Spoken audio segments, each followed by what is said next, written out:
ज्ञान की ये धरती है और पृथ्वी का हम इसे केंद्र कहते हैं, जिसे आचार्य अश्वघोष ने अपने बुद्ध चरित्र में, जो उनका 13वां सर्ग है मार विजय सर्ग, उसमें बौद्ध गया को उन्होंने वसुधा तल का नाभि कहा।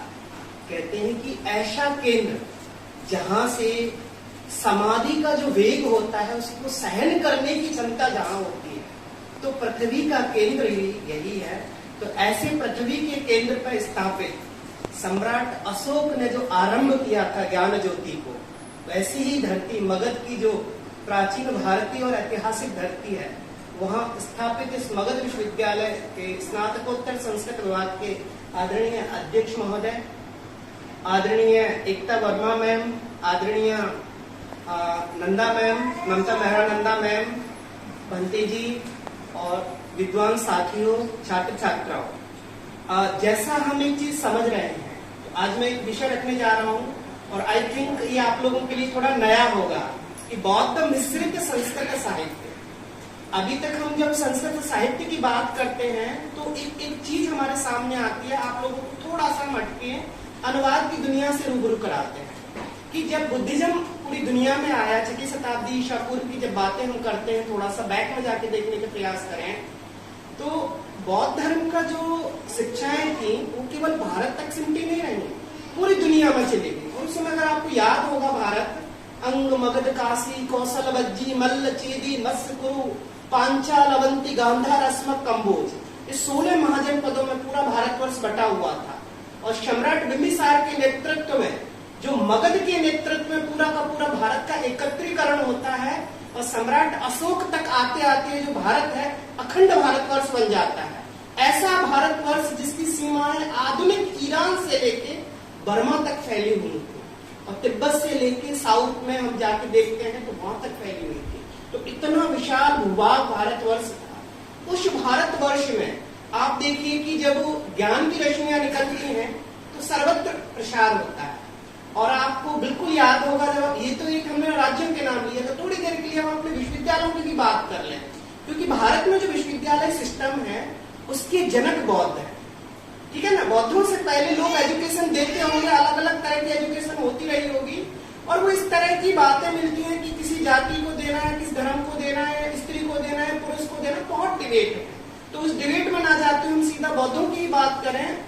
अब देखिए, सबसे पहला विश्वविद्यालय तिलाड़ा विश्वविद्यालय, तक्षशिला विश्वविद्यालय, तक्षशिला विश्वविद्यालय, नालंदा विश्वविद्यालय, फिर पालावांस में जब हम आते हैं तो जगदल विश्वविद्यालय, सोमपुरा विश्वविद्यालय, विक्रमशिला विश्वविद्यालय, ओदंतपुरी विश्वविद्यालय, वल्लभी, कांची, अवंती, गांधार इत्यादि विभिन्न विश्वविद्यालयों के उल्लेख में मिलते हैं। और विश्वविद्यालय एजुकेशन का सबसे बड़ा रोल क्या रहता है, आप लोग ये देखकर व्यू करेंगे, किसी भी जाति का व्यक्ति, किसी भी वर्ग का व्यक्ति उन विश्वविद्यालयों में आकर पढ़ सकता है और अपना इमेंसिपेट कर सकता है। यहाँ कोई रोक टोक नहीं है कि स्त्री शूद्रों ने शिक्षा दियताम की बात की जाए। कोई भी आइए, जिसको आना है पढ़िए, ज्ञान लीजिए और आगे जाइए और अपनी मुक्ति खोजिए। अत्यधिको भव की ओर आप उद्घोष कीजिए। तो जब बुद्धिज्म या रिवाइवल पूरी तरह से चल रहा था, और उस समय बौद्ध साहित्य, जब भगवान बुद्ध का महापरिनिर्वाण हुआ तो बौद्ध साहित्य को लिपिबद्ध करने की बात चली। तो लिपिबद्ध उस समय तो लेखन कला उस तरह से इतनी फेमस नहीं थी, तो सारे त्रिपिटकों का संगायन यहीं से 100 किलोमीटर दूर राजगीर में हुआ, पहली बौद्ध संगीति में, जो महाकश्यप ने उसका नेतृत्व किया। उसके बाद दूसरी बौद्ध संगीति हुई, और दूसरी बौद्ध संगीति वैशाली में हुई, और तीसरी बौद्ध संगीति होती है सम्राट अशोक के समय में पाटलिपुत्र। तो तीसरी बुद्धिस्ट काउंसिल भारतीय साहित्य और विशेषकर बौद्ध साहित्य के लिए बहुत महत्वपूर्ण हो जाती है, क्योंकि इसी समय जो बौद्ध साहित्य है पूरी दुनिया में फैला। तो उन्होंने धम्म महामात्र की नियुक्ति की। एक रिलीजियस पद होता था, उसमें प्रीचर बनाए जाते थे, और वो प्रीचर अपने साथ में बुद्धा की टीचिंग्स को इधर उधर कंट्रीज में ले जाते थे। जैसे सम्राट अशोक के शिलालेखों में उल्लेख मिल जाता है, अंतियोक का उल्लेख मिलता है, मध्य चीन का उल्लेख मिलता है, यूनान का उल्लेख मिलता है। तो वो सारी जगहों पर उन्होंने अपने धम्म महामात्र सिंगल देश में उन्होंने अपना बेटा और बेटी को ही भेजा था। तो ऐसा मिलता है। तो जब बौद्ध साहित्य दूसरे देश में गया, और दूसरे देश में गया तो स्वाभाविक है कि उनकी भाषा में जरूरत पड़ेगी। अगर मैं आपके बीच में बोलता हूँ तो मुझे हिंदी की आवश्यकता पड़ती है। अगर मैं श्रीलंका में जाके बोलता हूँ तो मुझे इंग्लिश की आवश्यकता पड़ती है, मंगोलिया में जाता हूँ तो मुझे मंगोलियन की आवश्यकता पड़ती है, जिस देश में मैं जाऊंगा मुझे उस देश की भाषा की आवश्यकता पड़ेगी।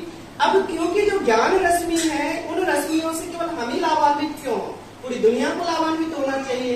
तो इसीलिए दुनिया में अनुवाद की आवश्यकता बौद्धों को इसलिए पड़ी। देखिए अनुवाद का जन्म क्यों हो रहा है ये आपको समझना है, ट्रेस करना है इस चीज को कि अनुवाद का जन्म एक संस्कृति दूसरे देश में पहुंच रही है तो उसका ट्रांसलेशन आवश्यक है कि बुद्धा जो बोल रहे हैं वो जो हमने पाली में पढ़ लिया, अभी संस्कृत में पढ़ लिया तो चाइनीज में कैसे समझे, तो उसके रूल रेगुलेशंस बन रहे हैं। तो अनुवाद की एक परंपरा डेवलप होती है बौद्धों के द्वारा, और ये अनुवाद की परंपरा जब हम चौथी बौद्ध संगीति सम्राट कनिष्क के समय जब पहुंच जाते हैं कश्मीर में जो होती है, तो उस चौथी बौद्ध संगीति में क्या होता है, जो पाली साहित्य है, बौद्धों का जो मूल साहित्य है वो पाली साहित्य है, त्रिपिटक साहित्य बोलते हैं। और पिटक साहित्य दो भागों में बराबर बटा हुआ है ना, त्रिपिटक और अनुपिटक। त्रिपिटक शुद्ध पिटक, विनय पिटक, अभिधम्म पिटक होता है, फिर इनके भी पार्ट होते हैं। अनुपिटक साहित्य जो है आचार्य बुद्ध घोष बहुत बड़े आचार्य हुए पाली के, तो उनके आधार पर उसका 3 भाग में डिवाइडेशन किया गया, पूर्व बुद्ध घोष, बुद्ध घोष कालीन, बुद्ध घोषोत्तर। तो इस तरह से वो एक बहुत लंबी परंपरा है पाली साहित्य की परंपरा। फिर केवल भारत की परंपरा हमने बात कर ली त्रिपिटकों की, उन पर बहुत सारी कमेंट्री श्रीलंका में लिखी गई पाली में, बर्मा में भी लिखी गई, थाईलैंड में भी लिखी गई, कंबोडिया में लिखी गई, खमेर देश में लिखी गई, बहुत जगह जगह पर वो सारी की सारी चीजें लिखे गए। तो एक विशाल परंपरा पाली की अपनी परंपरा है। जो चौथी बौद्ध संगीति होती है सम्राट कनिष्क के समय में, और आचार्य अश्वघोष उस बौद्ध संगीति में सबसे बढ़ चढ़ के भाग लेते हैं, और वो उपाध्यक्ष होते हैं, वसुमित्र उसके अध्यक्ष होते हैं। तो उसी बौद्ध संगीति में संस्कृत को बौद्धों की ऑफिशियल लैंग्वेज के रूप में एडॉप्ट कर लिया गया। तो पाली साहित्य छोड़ते हुए हम संस्कृत साहित्य की ओर मुड़े, और जब हम संस्कृत साहित्य में आए तो स्वाभाविक था कि हमें पाली के जो ग्रंथ हैं उनमें से मूल टीचिंग्स का अनुवाद करना हो। तो अनुवाद की जो पहली प्रारंभिक सीढ़ी थी और उसके बाद जो मौलिक लेखन के जो ग्रंथ थे, तो वो एक होता है ट्रांसफर वाला पीरियड होता है, ट्रांजैक्शन पीरियड, जिसे संक्रमण काल बोलते हैं, कि पाली से विशुद्ध संस्कृत में जाने से पहले बीच में मिश्रित संस्कृत की परंपरा रह जाती कि ना तो वो प्योर पाली है ना वो प्योर संस्कृत। एजरटन ने उसके लिए टर्म यूज किया, उस टर्म को ही बुद्धिस्ट हाइब्रिड संस्कृत या बौद्ध मिश्रित संस्कृत हम कहते हैं। और उसकी सबसे बड़ी विशेषता है कि प्रोफेसर एजरटन ने उसका डिक्शनरी भी बनाया बुद्धिस्ट हाइब्रिड संस्कृत का, और उसकी उन्होंने ग्रामर भी तैयार की। तो दोनों चीजें हो गई। तो अब आप दोबारा से परिचित हो चुके हो कि पाली की परंपरा बौद्धों की हो गई, और दूसरी परंपरा संस्कृत की हो गई, तीसरी परंपरा मिश्रित संस्कृत की हो गई ना, और चौथी बौद्धों की परंपरा है अपभ्रंश की परंपरा। जब भारत में बुद्धिज्म डेक्लाइन को प्राप्त हो रहा था, धीरे धीरे अन्य राजवंश उदित हो रहे थे। 6वीं-7वीं शताब्दी में बंगाल, बिहार और उड़ीसा तीनों को मिला के बंगाल बोला जाता था।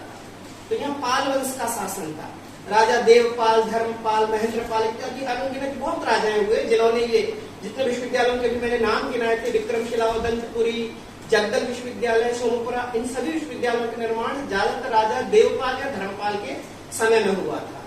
तो उसी समय अपभ्रंश साहित्य में बौद्ध साहित्य लिखा है, जो आपने राहुल शंकरतायन ने दोहा अभिधर्म कोश भाष्य, उसका हिंदी अनुवाद भी उन्होंने किया हुआ है, तो आप वहां देख सकते हैं। तो सवरपा, कर्णपा, लुडपा, चमरपा, इस तरह से 84 सिद्ध हुए। उन 84 सिद्धों ने अपभ्रंश में बौद्धों का साहित्य लिखा। तो एक परंपरा और हो गई बौद्ध साहित्य की, कौन सी हो गई? अपभ्रंश परंपरा। अब तक हम 4 परंपराओं से रूबरू हुए, पाली परंपरा, संस्कृत परंपरा, मिश्रित संस्कृत परंपरा और अपभ्रंश परंपरा। अभी विगत में पिछले 7-8 सालों में जर्मनी के जो स्कॉलर्स हैं, उन जर्मनी के स्कॉलर्स ने एक नवीन बौद्ध परंपरा को भी जन्म दिया। उनको मंगोलिया और पश्चिम एशिया के कुछ देशों से 5-6 मैन्युस्क्रिप्ट मिली, और अभी तक गांधारी की वो धम्मपद की मैन्युस्क्रिप्ट को मान रहे थे कि गांधारी स्क्रिप्ट में है। तो ये मान रहे थे कि गांधारी स्क्रिप्ट है और प्राकृत या पाली जो है भाषा है। बट उन्होंने अपने रिसर्च में प्रूव कर दिया कि गांधारी केवल स्क्रिप्ट नहीं है, गांधारी भाषा भी है। ठीक है ना। तो गांधारी भाषा है और उनके 4 ग्रंथ उनको अवेलेबल हो गए, 4 मैन्युस्क्रिप्ट धम्मपद की ही मिली अलग अलग जगह पे। जो सिल्क रूट था आप लोग जानते होंगे कि सिल्क रूट बहुत इंपॉर्टेंट है। बुद्धिज्म का डेवलपमेंट उस सिल्क रूट की वजह से हुआ था, जो चीन को भारत से होते हुए और एशिया और यूरोप को जोड़ देता था। तो उस पूरे सिल्क रूट पे जहां भी खुदाई होती है बुद्धिज्म का कुछ ना कुछ वहां मिल जाता है, क्योंकि वो पूरा का पूरा बुद्धिस्ट कंट्री से भरा हुआ था। तो इस तरह से हमारे पास 4 परंपराएं निकल के आ गई सीधी सीधी तरह से देखें, और 5वीं गांधारी जुड़ गई।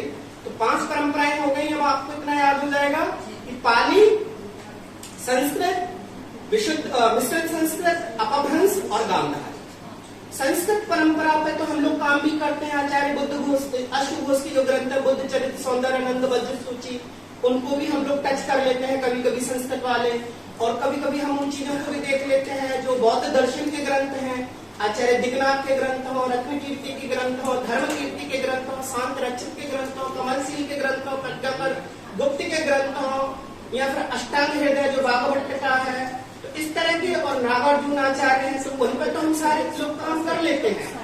परंतु ये मिश्रित साहित्य एकदम छूट जाता है, और मिश्रित साहित्य पर पूरे भारत में कहीं भी कोई काम नहीं हो रहा है। तो रिसर्च के पॉइंट ऑफ व्यू से भी, और ये हमारी विशेष जिम्मेदारी बनती है संस्कृत वालों की, कि हम इन एरियाज को एक्सप्लोर करें और लोगों तक पहुंचाएं उन चीजों को जो क्या लिखा हुआ है ऐसा कि इन चीजों की हमें अभी तक आवश्यकता पड़ रही है। तो अभी आप जान चुके हैं कि इस टर्म को जो इजाद किया था फ्रैंकलिन एजर्टन। तो प्रोफेसर एजर्टन, इतना भी नाम आप याद रख सकते हैं, और इनकी जो डिक्शनरी है ऑनलाइन अवेलेबल है। तो आप लोग वहां से Buddhist hybrid Sanskrit dictionary and grammar करके 2 वॉल्यूम में है, वहां से आप लोग इसको देख सकते हैं। तो इसमें एक चीज है कि पाली के बहुत सारे शब्द हैं, अपाणनीय प्रयोग भी है। ऐसा नहीं है कि उसमें पाणनीय प्रयोग मिलेंगे। तो उसमें कई बार आपको लगेगा पढ़ते हुए, जब अर्थ को हम डिकोड करते हैं तब हमें थोड़ा सा दिक्कत आती है कि ये तो पाणनी के स्ट्रक्चर में फिट नहीं बैठ रहा, ये कैसे इसको हम सही करें। तो ये उस समय की हम ये कह सकते हैं कि सामान्य जनमानस की भाषा रही होगी, इसलिए वो ग्रंथ लिखे गए। जैसे कि रामचरितमानस अवधि में लिखा गया और रामायण मूल संस्कृत में था, तो अवधि का रामचरितमानस घर घर तक पहुंच गया। रामायण वो स्थान नहीं बना पाया जो रामचरितमानस पहुंच गया। आज हम जैसे रामायण बोलते हैं तो दिमाग में रामचरितमानस ऑटोमेटिक आ जाता है, आपको कुछ कहना नहीं पड़ता, ये एक स्थान पा लिया।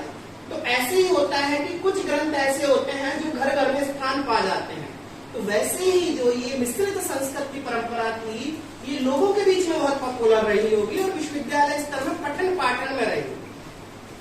तो मिश्रित संस्कृत में बौद्धों ने न केवल त्रिपिटकों का सृजन किया, अपितु स्वतंत्र रूप से अवदान साहित्य, वैकल्य सूत्र, महायान सूत्र, और महायान सूत्र में आप देखें अष्ट शास्त्र का प्रज्ञा पालिका सूत्र, ललित विस्तर, सद्धर्म कुंडली, लंकावतार, सुवर्ण प्रभास, गण्य व्यू, तथागत गुह्यक, समाधिराज, दस भूमीश्वर इत्यादि अनगिनत ग्रंथ मिलते हैं। जब आप कभी देखोगे इन चीजों को, ये DSBS एक ऑनलाइन प्रोजेक्ट है, लाइब्रेरी है, वहां आपको सारे ग्रंथ फ्री अवेलेबल मिल जाएंगे। वहां से आप लोग देख के भी पढ़ सकते हो, सारे ग्रंथों को कोट कर सकते हो, अपने रिसर्च पेपर लिख सकते हो, हाँ शोध पेपर तैयार कर सकते हो, वहां से उठाइए मटेरियल को। और सबसे बड़ी चीज है कि आपको वर्ड फाइल में मिल जाएगा। आपको ये नहीं है कि वो टाइप करना पड़ेगा, आपको वहां से वर्ड फाइल में ट्रेस कर सकते हो और आप अपने हिसाब से उनको यूटिलाइज कर सकते हो। तो अब इसके साथ में हम देखें इन सारे ग्रंथों का जो उल्लेख है, विभिन्न जो यात्री हैं, फाइयान आए, वैनसांग आए, हेचो आए, इत्यादि विभिन्न लोग आए, तो उन्होंने भी इन ग्रंथों का उल्लेख किया है। और इसके अलावा जो अनुवादक हैं, चीनी अनुवादक कुमार जीव का नाम सुना हुआ, वैनसांग, कोरियाई अनुवादक वान चेव, वो डेविड कुइचेओन, जापानी अनुवादक ताकाकोसु व सुजुकी, मंगोलियाई अनुवादक लामा छोस्की ओजे, कुंगा ओजेर और अतीश दीपांकर जो आचार्य तिब्बती अनुवादक थे, इन सभी ने इन मिश्रित संस्कृत जो ग्रंथ है ना अपनी अपनी भाषा में अनुवाद किया है। अभी हम एक एक ग्रंथ को देखेंगे, थोड़ा समझेंगे कि देखो कितनी बड़ी विशालता लिए हुए हैं, और हम अभी तक हिंदी में अनुवाद नहीं कर पाए, सारे के सारे ग्रंथ ऐसे ही पड़े हुए हैं। तो मिश्रित संस्कृत साहित्य में जब हम त्रिपिटकों की भी बात करें तो पहले 4वीं बौद्ध संहिता में ही त्रिपिटक लिखे जा चुके थे। तो इनमें थोड़ा थोड़ा सा अंतर आ जाता है। जैसे शुद्ध पिटक को यहाँ पे सूत्रागम, आगम साहित्य, तो जो बौद्धों पे एक आरोपी लगाते हैं ना, जब हम प्रमाण मीमांसा पढ़ते होंगे, तो कि बौद्ध तो स्वलक्षण और सामान्य लक्षण को मानते हैं। स्वलक्षण को प्रत्यक्ष से देखते हैं, सामान्य लक्षण को वो अनुमान से देखते हैं, तो शब्द को तो मानते ही नहीं है। तो आचार्य बोधिचर्या अवतार ग्रंथ में आगम को प्रमाण माना गया है। तो अब देखिए कि यहाँ पे आगम, क्योंकि बुद्ध उन्होंने बोला है सर्वम सुभाषितम बुद्धेन यो भाषितम, जो भी बुद्ध के द्वारा बोला गया वो सब सुभाषित है। अगर इस बात को मान लिया तो हमने तो उनको आगम ही मान लिया ना, शब्द को प्रमाण मान लिया सारी चीजों में। और दूसरी तरफ बुद्ध शब्द प्रमाण के खिलाफ है। बुद्ध खुद कालाम सूक्त में शब्द प्रमाण को हटाने की बात करते हैं। तो इस तरह से ये अलग अलग परंपराएं हैं जो चीजों को अलग डायमेंशन से पढ़ने की कोशिश करते हैं, नए नए तरीके से पढ़ते हैं ना, तो चीजें समझ में आती है। वरना तो फिर वो जो जयंत भट्ट लिखते हैं ना, एक बहुत सुंदर लाइन लिखते हैं न्यायमंजरी में, तो कहते हैं कि जब हम कोई माला गूंथते हैं, फूलों का ढेर पड़ा है, माला को 1000 तरह से बना सकते हैं, ये तो बनाने वाले की कला पर निर्भर करता है कि वो माला को कैसे गूंथता है। तो तेरे व कुछ में पूर्वज नहीं रामनी करके जो वहां कार्य का बहुत सुंदर है। तो आप ये देखिए कि एक ही जो 10 या 20 फूलों से आप कई तरह से माला गूंथ सकते हो। तो गूंथने का प्रयास आपको करना है। रिसर्च का मतलब ही यही होता है ना, दोबारा से खोजना है। चीजें खोजी जा चुकी हैं, लोगों ने काम किए हैं।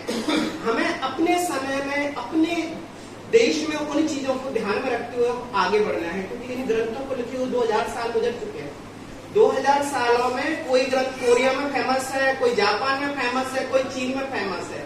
लोगों ने अपने संप्रदाय बना लिए कि ग्रंथ को आधार बना के, और हम अभी तक देख रहे हैं कि वो ग्रंथ कैसे और कहां तक हमारे पास पहुंचेंगे।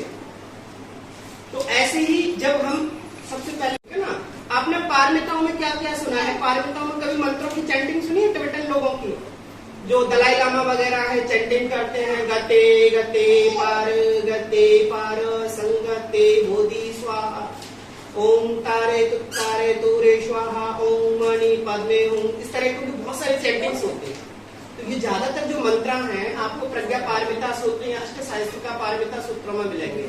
और सबसे बड़ी चीज है कि हमारे मिथिला से प्रकाशित हुए, ठीक है ना। मिथिला रिसर्च इंस्टीट्यूट जो संस्कृत का था, पीएल वैद्य जी जब वहां पर डायरेक्टर थे, संस्कृत के ही प्रोफेसर थे बहुत बड़े, उन्होंने सारे मिश्रित संस्कृत साहित्य के ग्रंथ मिथिला दरभंगा से प्रकाशित करवाए थे। तो उनकी मूल जो कॉपी है अभी आपको बुक फॉर्मेट में बड़ी सस्ती रेट में अवेलेबल है। 100 रुपए, 200 रुपए, मैक्सिमम 500 रुपए तक की उनकी कीमत है, उससे ज्यादा नहीं। तो सारे ग्रंथ बुक फॉर्मेट में वहां से अवेलेबल है। सॉफ्ट कॉपी वेबसाइट पे जो आपको मैंने DSWC वाली बताई थी उस पर अवेलेबल है। मैं बाद में आपको भेज दूंगा उसको वेबसाइट को। तो ये जो ग्रंथ लिखे गए हैं इनमें भी आप देखेंगे कि एक प्रोफेसर एडवर्ड कॉन्जे और वियतनामी विद्वान थिक नत हान और परम पावन दलाई लामा जी, इन लोगों ने इनका थोड़ा थोड़ा ट्रांसलेशन किया। अष्टशास्त्र का पारमिता का ट्रांसलेशन किया गया, परंतु अभी तक इसका हिंदी में कोई अनुवाद नहीं है ना। ये काम PhD में काम कर सकते हैं। अष्टशास्त्र का मतलब है 8000, उनमें से पूरे को मत कीजिए, किसी एक को ले लीजिए। जैसे प्रज्ञा पारमिता हृदय सूत्र ले लिया, तो प्रज्ञा पारमिता हृदय सूत्र का मुश्किल से 2 से 3 पेज का है।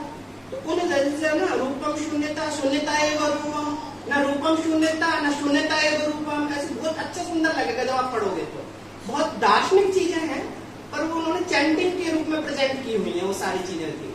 तो वहां से आप उठा के उनके हिंदी अनुवाद, और आप एक एडवर्ड कॉन्जे का जो इंग्लिश ट्रांसलेशन है उसको आधार बना के भी हिंदी अनुवाद आप लोग कर सकते हैं। आगे बढ़ेंगे तो हिंदी अनुवाद, एक सद्धर्म कुंडली हिंदी अनुवाद समीक्षात्मक अध्ययन, और JNU में इस तरह के कुछ काम हुए हैं अनुवाद विभाग में। 2 PhD इसी तरह की हुई है। एक तो बज्र सूची को लेकर काम हुआ था और एक सद्धर्म कुंडली को लेकर भी अभी रिसेंटली काम हुआ है। दिलीप जी ने एक PhD उस पर की है। एक ग्रंथ अगर हम बात करें ललित विस्तर, ललित विस्तर को जब आप पढ़ोगे ना, बहुत ही सुंदर ग्रंथ है। भगवान बुद्ध के जीवन का वृतांत है, कैसे उनका जन्म होता है। और देखिए जब उनका जन्म होता है, जो आचार्य अश्वघोष वर्णन कर रहे हैं अब सिद्धार्थ के जन्म का, तो ललित विस्तर में भी वैसी ही रोचकता है कि प्रकृति में परिवर्तन आ जाते हैं।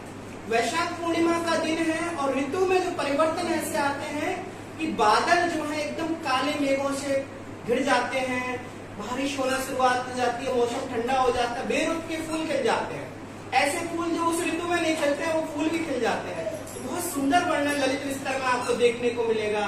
कैसे उन्होंने मार पर विजय प्राप्त की, कुरुवेला की, पूरा जो बौद्ध गया का एरिया था, किस किस जगह पर वो गए, किस किस जगह पर नहीं गए। तो ये सब चीजें आपको ललित विस्तर में भी पढ़ेंगे तो वहां भी आपको देखने को मिलेगा। और ललित विस्तर में ही जब आप मैन्युस्क्रिप्टोलॉजी पढ़ते होंगे, एपिग्राफी, मैन्युस्क्रिप्टोलॉजी, क्रोनोलॉजी के पेपर में पढ़ते होंगे चीजों को, कि वहां में सबसे पहले ही 64 लिपियों का उल्लेख आता है। अभी तक लोग हम पे आरोप प्रत्यारोप लगाते आए थे कि भारतीय तो लिखना बहुत बाद में सीखे, या ये वो लोग ये कहते हैं कि जब ग्रीक लोग हमारे कांटेक्ट में आए चंद्रगुप्त मौर्य के समय, तो तब हमने लिखना पढ़ना सीखा। और ललित विस्तर हमारे पास में एक बहुत बड़ा ग्रंथ है, एक उदाहरण है, जहां हमें 64 लिपियों का उल्लेख मिलता है। जब सिद्धार्थ छोटे थे, गुरुकुल जाते हैं तो उनको लिखने के लिए कहा जाता है, वो 64 लिपियों में लिखते थे। तो वो 64 लिपियों के नाम वहां मिलते हैं, जिनमें से 2 लिपि आप लोग ज्यादातर सुने होंगे, ब्राह्मी और खरोष्ठी, क्योंकि उन्हीं 2 में हमारे शिलालेख मिले हैं। हाँ, पाली भाषा होता है बेटा, ब्राह्मी लिपि होता है, लिपि जो लिखित होती है। तो ललित विस्तर का भी आप ये देखें कि इसमें एस लाफमान करके जो एक स्कॉलर हैं, उन्होंने इनका कुछ कुछ अनुवाद किया है। और अंग्रेजी में अनुवाद राजेंद्र लाल मित्र, बंगाली थे, उन्होंने बहुत सुंदर अनुवाद किया है। और फ्रेंच में फ्रूको ने इसका अनुवाद किया है, पर हिंदी में अभी पूरी तरह से अनुवाद नहीं है। तो इधर भी हमें अपना दिमाग लगाना है कि छोटे छोटे से ग्रंथ नहीं है, वो थोड़े बड़े बड़े हैं, पर ये पीएचडी के लिए उनमें से 4 चैप्टर 5 चैप्टर इस तरह से कर सकते हैं शुरुआती में। फिर अपनी जिंदगी लगाइए। और बात ही होती है ना कि एक व्यक्ति के साथ वो ग्रंथ अमर होता है, न केवल ग्रंथ अमर होता है, वो व्यक्ति भी अमर होता है।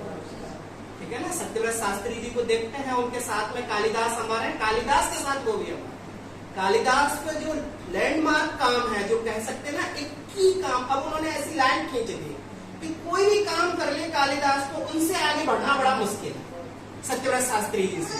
तो ऐसा काम करना है कि हमें कोई एक ही किताब पकड़नी है, एक ही स्कॉलर को पकड़ना है, पर ऐसा काम कर जाए कि हाँ, इससे आगे बढ़ने के लिए आदमी सोचे और विवश हो जाए। ये कुछ काम है इस तरह के होने चाहिए। सद्धर्म पुंडरीक है, देखिए इन शब्दों में बहुत सुंदर है। पुंडरीक कमल होता है, और कमल बौद्धों में ज्ञान का प्रतीक होता है। तो सद्धर्म का ज्ञान कितना सुंदर है, एक शब्द में ही सब कुछ छिपा हुआ है। नालंदा, नालम धनदा, नालम माने होता है ज्ञान, दा माने देने वाला। नालम हो गया कमल, कमल ज्ञान का प्रतीक है, ज्ञान देने वाला। कितना उस शब्द को ही जब वो नाम रखते थे, उस नाम में ही बहुत बड़ी संस्कृति अपने आप छुपी हुई दिखाई देती है। तो सद्धर्म पुंडरीक जो है, ये भी बहुत सुंदर ग्रंथ है अपने आप में, और 27 अध्यायों का ग्रंथ है। और इस ग्रंथ के बहुत अनुवाद, सबसे ज्यादा आपको चीनी अनुवादक, और चीन में भी 4 बार अनुवाद हुआ, उनमें से धर्मरक्ष कुमार जी, ज्ञानगुप्त और धर्मगुप्त। और जापान में कुमार जी का भी अनुवाद मिलता है, और जापान के राजकुमार ने तो इस पर टीका भी लिखी थी, बहुत सुंदर टीका है, सीतोकू ताएसी। तो जापान में सद्धर्म पुंडरीक का बाकायदा पाठ होता है, ठीक है ना। लोटस सूत्रा के रूप में आप लोग जो देखोगे, वो वहां पर बहुत पाठ होता है। और वो आपने जो मंत्र सुना होगा, जैपनीज मंत्र, नामो में हो रंगे क्यों, नामो में हो रंगे क्यों, वहीं से निकल के आता है। इसी परंपरा से जाता है। वो निचेरन संप्रदाय में सद्धर्म पुंडरीक से वो मंत्र वहां से निकल के वो अपना मंत्र बना लेते हैं, नामो में हो रंगे क्यों।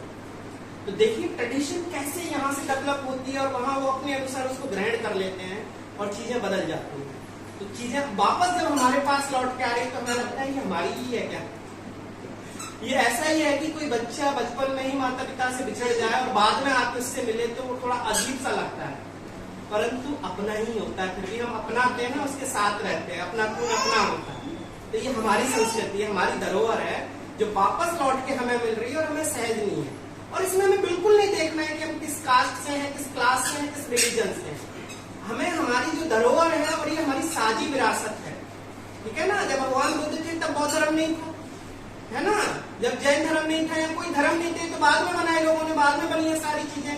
तो आज के समय हमें ये देखना है सारी चीजें कि सांस्कृतिक धरोहर जहां भी है उसका उद्धार करना है, और हमें लग जाना है उस काम को करने में। लंका अवतार सूत्र ग्रंथ, आप लोगों ने रामायण में रावण का चित्रण पढ़ा होगा, पर बौद्धों ने लंका अवतार सूत्र ग्रंथ लिखा, उसमें रावण को उन्होंने बोधिसत्व कहा, महामती कहा है। और वो भगवान बुद्ध से ज्ञान मांगते हैं, उनसे याचना करते हैं ज्ञान की, भगवान बुद्ध उनको धम्म सुनाते हैं। तो लंका अवतार सूत्र की कहानी है। तो लंका अवतार सूत्र का रामायण के साथ तुलना कर सकते हो, रावण को लेके ही अलग अलग एंगल से काम कर सकते हो कि रावण को यहाँ महामती क्यों कहा गया है, सुमति क्यों कहा गया है, और वो ऐसे ज्ञान क्यों मांग रहे हैं। वो तो इस तरह से यहाँ पर चित्रण है।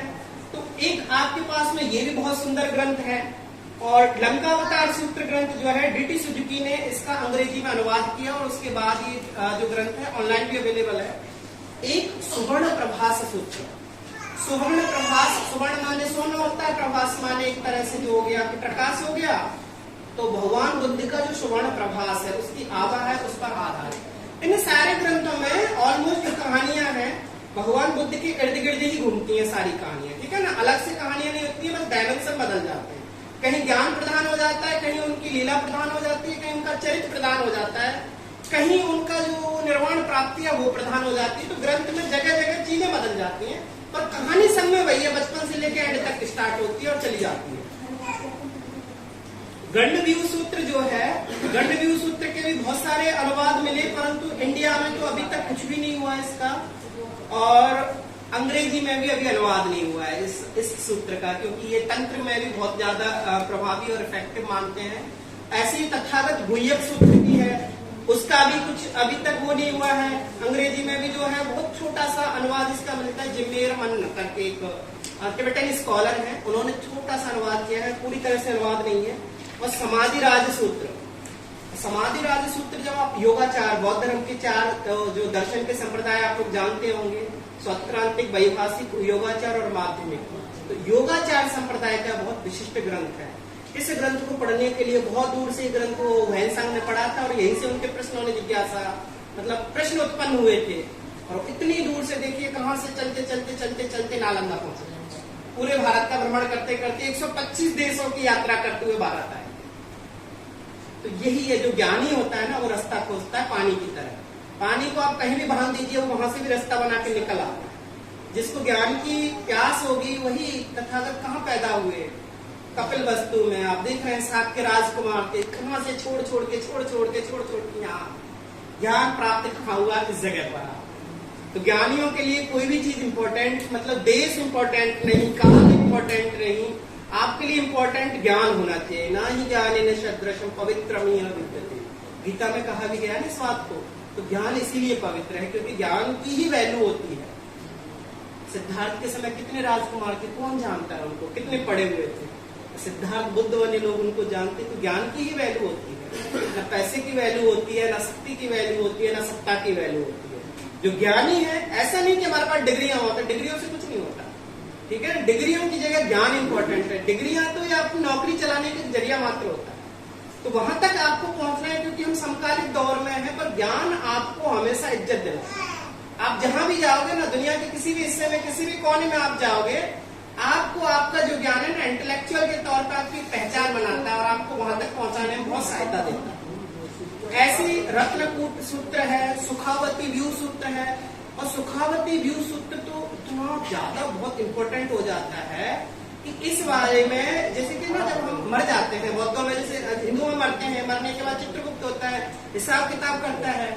तो बौद्धों में जब कोई व्यक्ति मरता है तो वो कहाँ जाता है, उसका हिसाब किताब कैसे होता है। तो ये सुखावती व्यूह सूत्र में आपको देखने को मिलेगा कि किस तरह से जो बोधिसत्व क्षितिगर्भ है वो आपका नरक से आपको बचाते हैं और क्या क्या चीजें हैं। सिंबोलाइजेशन है, इसका मतलब ये नहीं है कि इसको हम एज इट इज मान ले, ये सिंबल है, सिंबल को डिकोड करना, उत्तर संरचना को तोड़ते हुए आधुनिक समय में अनुवाद करना है, विश्लेषण करना है, व्याख्या करना है। और एक जो है अवदान साहित्य है, ठीक है ना। अवदान साहित्य बोलते हैं कि जो चरित्र काव्य है, जैसे कि जातक कथाएं लिखी गई पाली में, और जब इसमें आया संस्कृत में, मिश्रित संस्कृत में अवदान साहित्य लिखा गया, अशोकावदान ग्रंथ लिखा गया, जिसमें सम्राट अशोक का वर्णन किया गया। पूरा का पूरा वर्णन मिलता है अशोकावदान में कि वो कैसे राजकुमार बनते हैं, कैसे राज्य चलाते हैं, और कैसे खत्म होते हैं, और कैसे चक्रवर्ती सम्राट बनते हैं। अशोकावदान में आपको देखने को मिलेगा। दिव्यावदान ग्रंथ है, उसमें और भी आपको बहुत सारी कहानियां देखने को मिलेंगी। तो ये अवदान साहित्य का बहुत काम हुआ क्योंकि लोगों को कहानियां आकर्षित करती हैं। तो इनका भी आप जैसे तुलनात्मक अध्ययन करेंगे तो जातक के साथ कर सकते हैं, पंचतंत्र वगैरह के साथ कर सकते हैं। और जैसे मुस्लिम स्टूडेंट हैं तो वो अरबियन नाइट्स के साथ में कंपेयर करें, या गॉस्पेल ऑफ जीसस के साथ में कंपेयर करें। तो बहुत सारी एरियाज अपने आप ही निकल आते हैं कि जो है कि हम कहाँ काम करें और कहाँ काम नहीं करें। क्योंकि जो काम करने की चाह होती है ना, जब पढ़ते हैं आदमी तभी रास्ते निकलते, नहीं पढ़ेंगे तो कुछ निकलने वाला नहीं है। तो इसी तरह से ये एक झलक सी मैंने आपको बताने का प्रयास इसमें कर रहा हूं और किया है। तो अब आपकी जो भी हम जो ना डिस्कशन में इन सारी चीजों को रखेंगे।